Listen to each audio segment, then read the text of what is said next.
Hello, my name is Marcia Spink and I'm the Associate Director for Policy and Science in EPA Region 3's office in Philadelphia. This presentation is SIP Law and Rulemaking on State Implementation Plans, and I have to give some credit to my colleague Neil Bajoni from our Office of Regional Counsel who helped me put together this training module.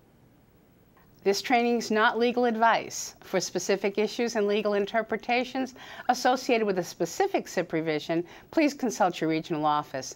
This training will provide the basic tenets of the rulemaking procedures used by EPA to take actions on SIP revisions. It is targeted to state and local agency employees responsible for preparing SIPs for submittal to EPA. It is also targeted to new EPA employees responsible for implementing Section 110 and Part D of the Clean Air Act. Let's talk about the authority to approve or disapprove a SIP revision submitted to EPA. The authority to take action on a formally submitted SIP revision has been delegated by EPA's administrator to the EPA regional offices, specifically to the regional administrators.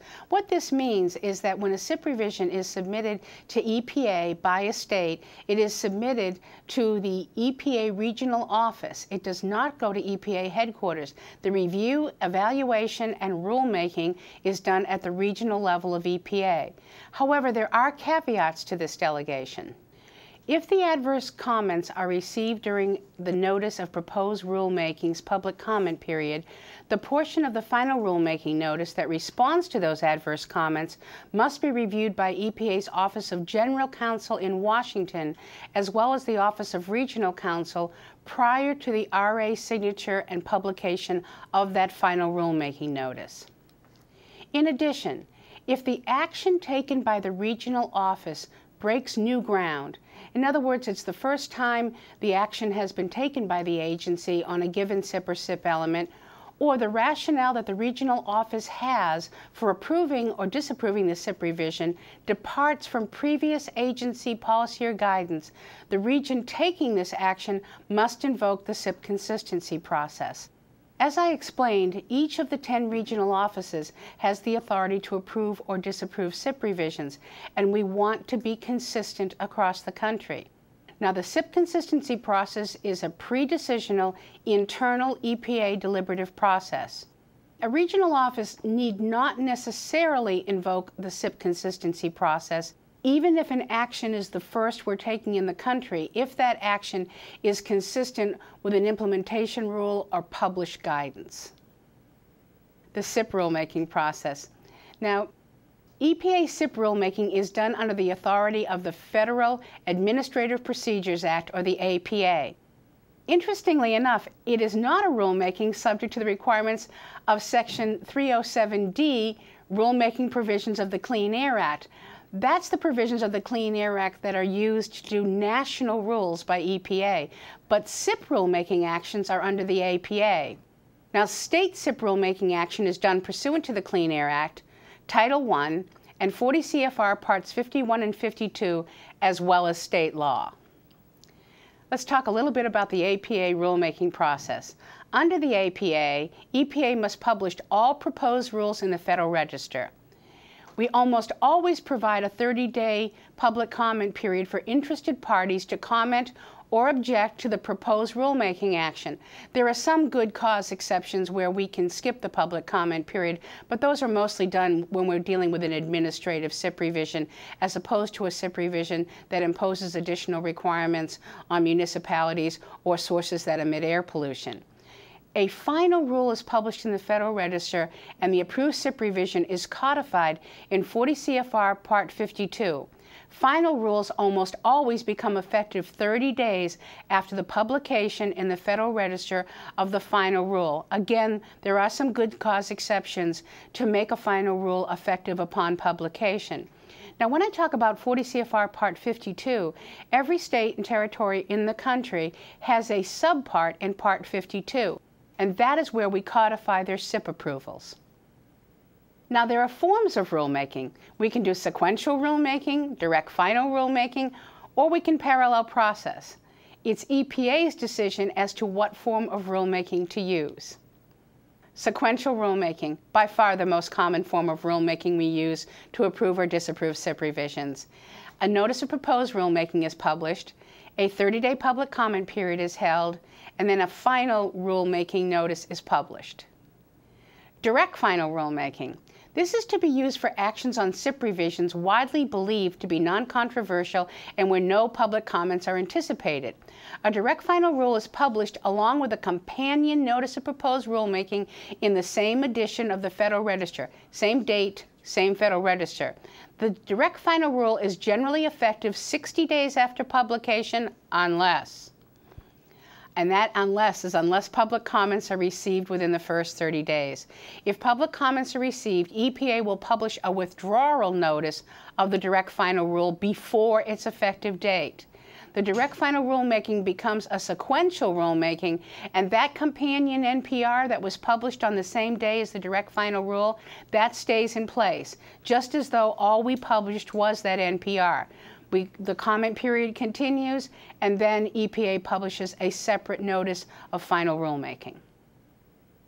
Parallel processing. Now, a state may request parallel processing, but it's EPA's decision whether or not to conduct the federal rulemaking process in parallel with the state adoption process.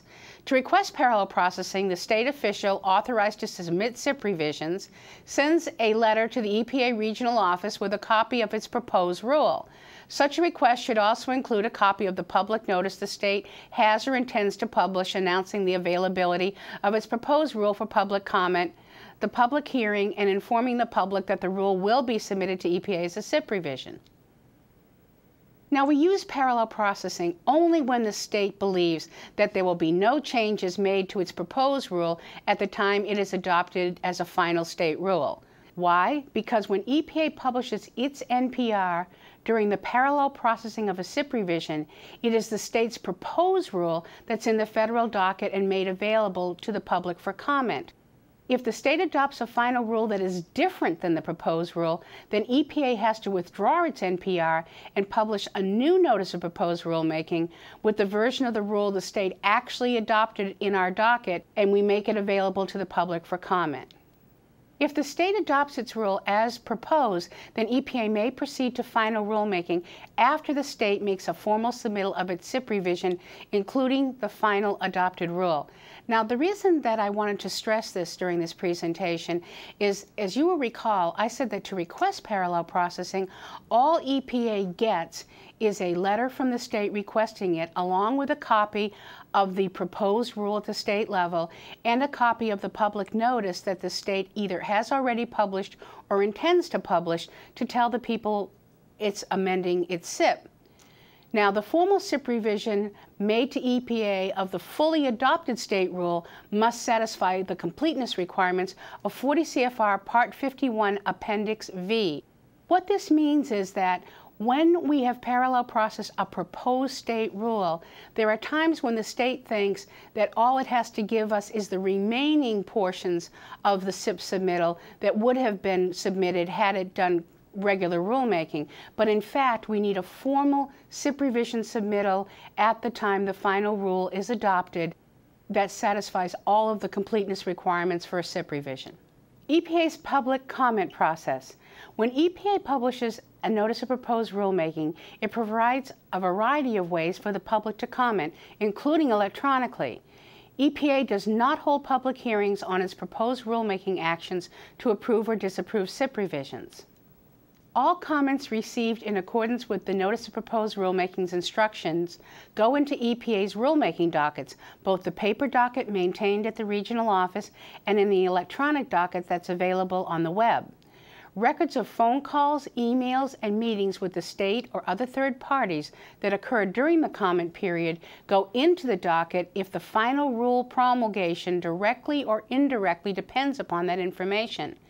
If a state's call or comment during the comment period relates to the substance of its SIP revision, the state should submit written comments as directed in the proposal notice. Comments from states, stakeholders, or other third parties provided to EPA prior to submission of a formal SIP revision are not placed in the federal docket and are not considered by EPA in its rulemaking. The EPA proposed rulemaking is based on the formal SIP submittal it receives from the state and should not be based directly or indirectly on pre-submittal information. In other words, we take action on the SIP as it is submitted to us. Third parties wishing to comment on EPA's proposed action on a SIP revision should follow the instructions in the Notice of Proposed Rulemaking for doing so. EPA has a long-standing general practice of accepting late comments, and there's a citation to case law. It is within EPA's discretion to accept late comments. If EPA exercises this discretion, the late comments are placed in the docket as soon as possible. There may be instances where EPA makes it clear in the Notice of Proposed Rulemaking that late comments and/or extensions to the comment period will not be considered. This sometimes happens when we are under a court order to take action on a SIP by a specific due date. In those instances, there are times when we cannot entertain extensions to the public comment period or late comments, but generally we say that in the Notice of Proposed Rulemaking. Let's talk about extensions to the comment period on an EPA proposed rule. Timely requests for an extension to the comment period are generally granted. EPA publishes the extension to the original Notice of Proposed Rulemaking by publishing another notice in the Federal Register with a new date for submittal of comments. This notice's title is the same as the original Notice of Proposed Rulemaking. EPA has the discretion to extend a comment period. It's EPA's decision. Requests for an extension to a public comment period that come late in the original 30-day comment period require that EPA actually reopen the comment period. Folks, this just makes common sense. If we have a 30-day public comment period and the request to extend the comment period comes on day 28, 29, or 30, we don't have time to publish an extension in the Federal Register. We actually have to publish a notice reopening the comment period in the Federal Register. Reopening the comment period. EPA publishes another Notice of Proposed Rulemaking in the Federal Register to reopen the comment period. Again, the Notice of Proposed Rulemaking's title is the same as the original NPR. The NPR provides a date by which comments must be submitted. The NPR generally states that comments submitted between the close of the original comment period and the reopening of the comment period will be accepted and considered. Let's talk about the kinds of things you find in EPA's dockets. The complete state submittal goes into our docket. And again, for what constitutes a complete state submittal, please see 40 CFR Part 51, Appendix V. Major legal interpretations and policy considerations that went into our decision-making process are also included in the docket. A technical support document generated by EPA after the formal submittal, which elaborates on the rationale for the action taken by EPA on the SIP revision, also goes in the docket. All the public comments we received on the NPR are in the docket, and I have to say that the above list is not necessarily comprehensive. Basically, what goes in the docket is anything that we used in our determination to approve or disapprove the SIP revision. Let's talk about EPA's docket and the state submittal. Now, as I mentioned, EPA is going to place the state submittal in this paper docket and in the electronic docket, which means anybody with a computer who can call up the web is going to be able to see this docket. Therefore, the state should not include confidential business information in a SIP revision submittal. This is really important, and we see it most often with source-specific SIP revisions. If you are the state person responsible for submitting a SIP revision, it may very well be that in preparation of the state submittal, you considered some confidential business information. However, since we're going to put the state submittal in a public docket, you should not include confidential business information in a SIP submittal.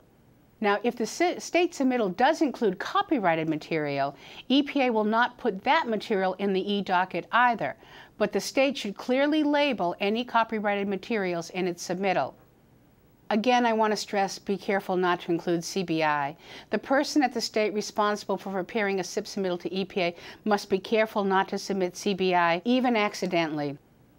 Again, please watch out for confidential business information in source-specific SIP revisions, and watch out for CBI materials and information provided by the affected sources during the state rulemaking process. Because 40 CFR Part 51 Appendix V requires the state to summarize the comments it received during its rulemaking process, at times, if you're not careful, if a company submitted CBI materials to the state, somehow that can be included in what got submitted to EPA as part of the SIP revision. Again, we really want to caution not to include CBI materials in SIP revision submittals to EPA because of the fact that we are going to have a public docket, both paper and on the web in the form of an e-docket. The state's public notice and hearing for SIP revisions. Now, Section 110 of the Clean Air Act and Parts 51, 102, and 51 Appendix V cover this information.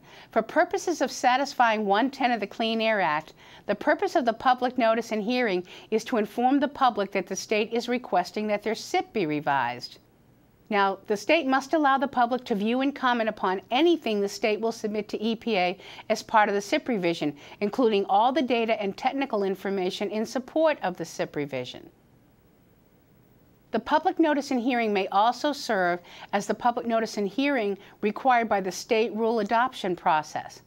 But I want to stress that that's not the purpose required by Section 110 of the Clean Air Act.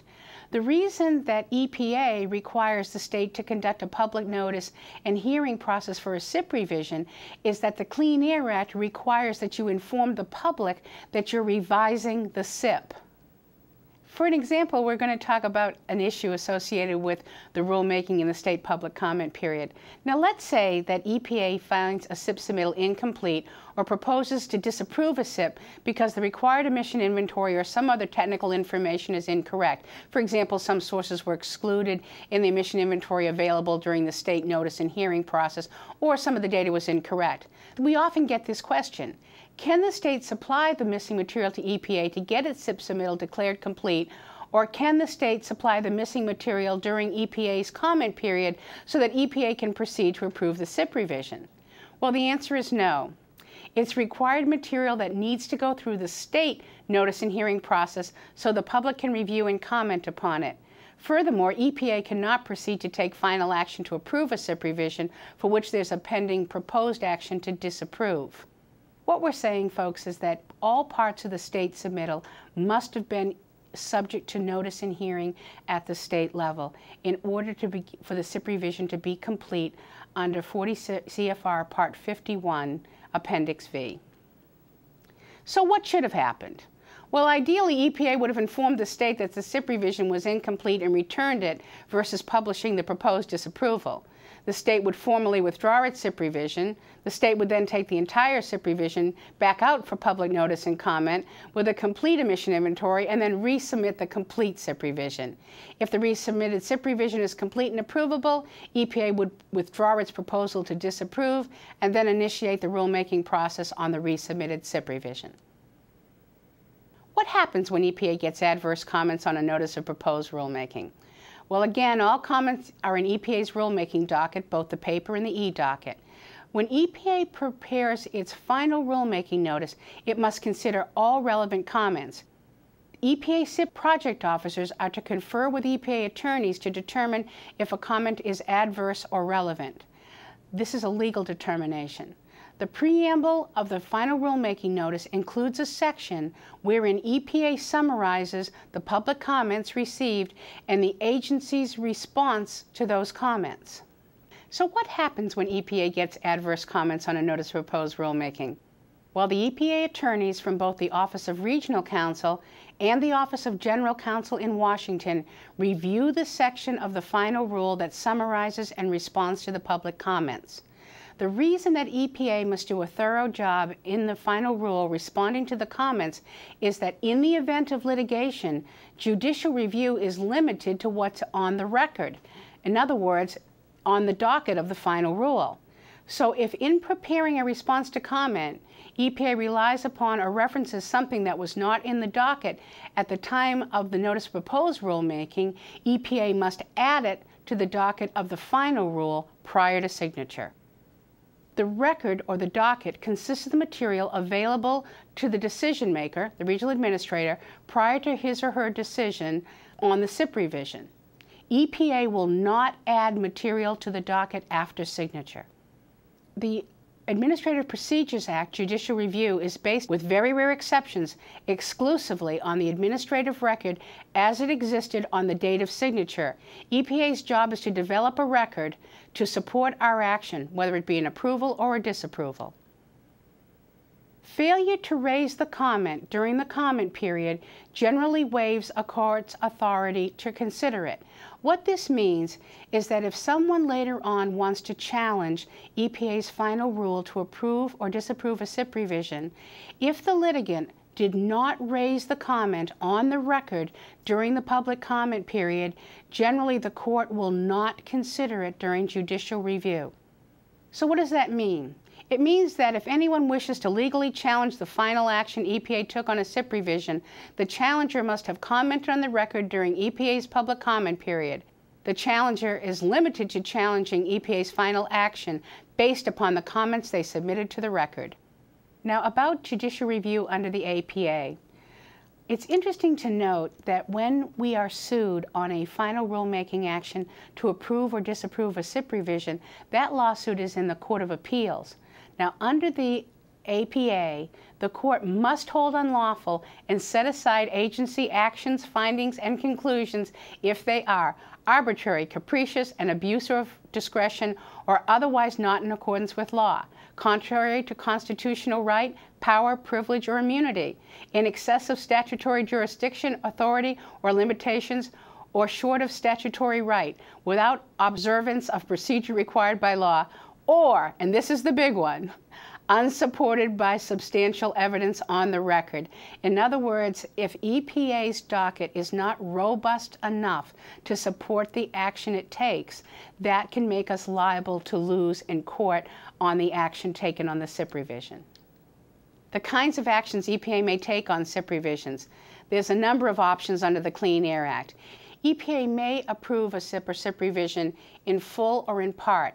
However, EPA guidance is that a partial approval should have a parallel partial disapproval for Part D elements, which would trigger FIP and/or sanction clocks. There are judicial limits on partial approvals and disapprovals. EPA cannot approve part of a state's proposed SIP while disapproving another in a way that makes the regulation incorporated into the SIP more stringent than the underlying state regulation. Conditional approvals, that requires a commitment from the state for specific measures to be fulfilled within 1 year, or it will convert to a disapproval, triggering FIP and/or sanctions clock for Part D SIP elements.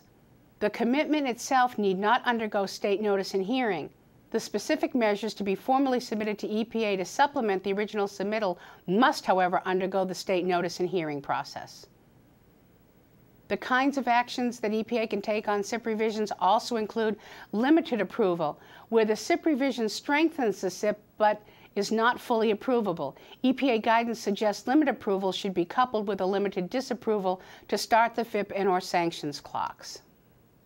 Full approval of an enforceable commitment in a SIP. The state commits in the SIP submission that it has undergone state notice and hearing process to submit additional measures for a de minimis amount of emission reductions by an expeditious deadline. The SIP is federal law. Now, once we approve the contents of a SIP revision, that's federal law and can only be changed by approval of a SIP revision.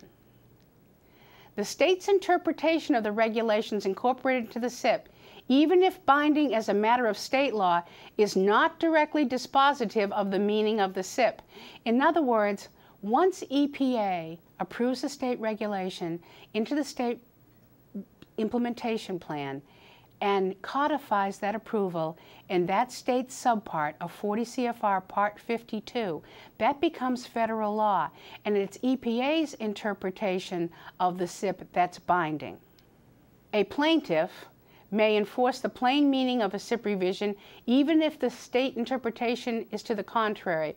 What that means is that if there's a finding that the state is not implementing the state implementation plan that was approved, then either EPA or a citizen may take action under the Clean Air Act. Now let's talk a little bit about enforcement of the SIP. When EPA approves a state rule or regulation, its rulemaking action amends 40 CFR Part 52. As I mentioned, each state has a subpart. to make the state rule or regulation a federal rule. We incorporate it by reference. Now, what this literally means, folks, is that we take the state regulation, and by approving it, we codify it in 40 CFR Part 52, making the state regulation a federal regulation.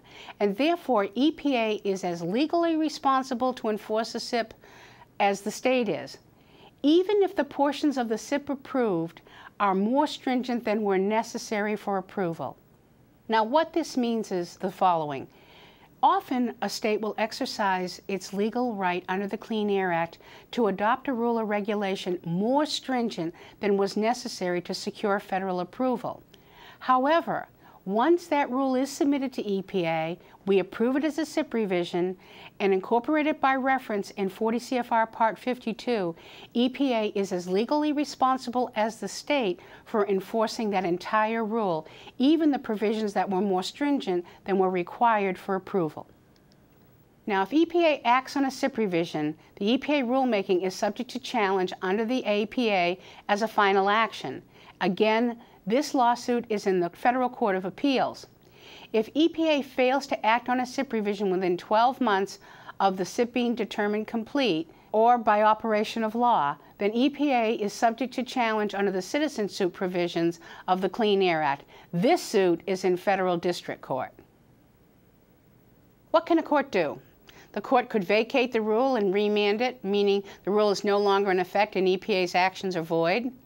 The court can remand without vacating the rule, meaning the rule stays in place, but EPA will either need to repropose the rule or at least recommence the final action. Or the court could remand with a partial vacature. The defective part of the rule can be severed from the rest of the rule. Or the court can say, no, EPA was right and uphold EPA's rule. Citizen suits. Under 304 of the Clean Air Act, it compels EPA to perform certain non-discretionary duties. The plaintiff has to send a 60-day notice letter to the administrator. The suit is in federal district court. 304 also confers citizen suit authority to compel EPA to make findings and eventually promulgate a FIP for required SIP revisions that have not been submitted. Citizen suit to enforce the SIP. 304 may be used to enforce standards and limits in the current SIP, even if there's a pending SIP revision to EPA to revise the current SIP. The plaintiff has to send a 60-day notice letter to the administrator and the alleged violator. So I'd like to provide you with some resources in case you have follow-up questions or questions that are specific to SIPs in your region. These are the 10 regional SIP experts. Anything you want to know about rulemaking, you can call these folks in your regional office. So thank you very much. This concludes this training module on SIP law and rulemaking.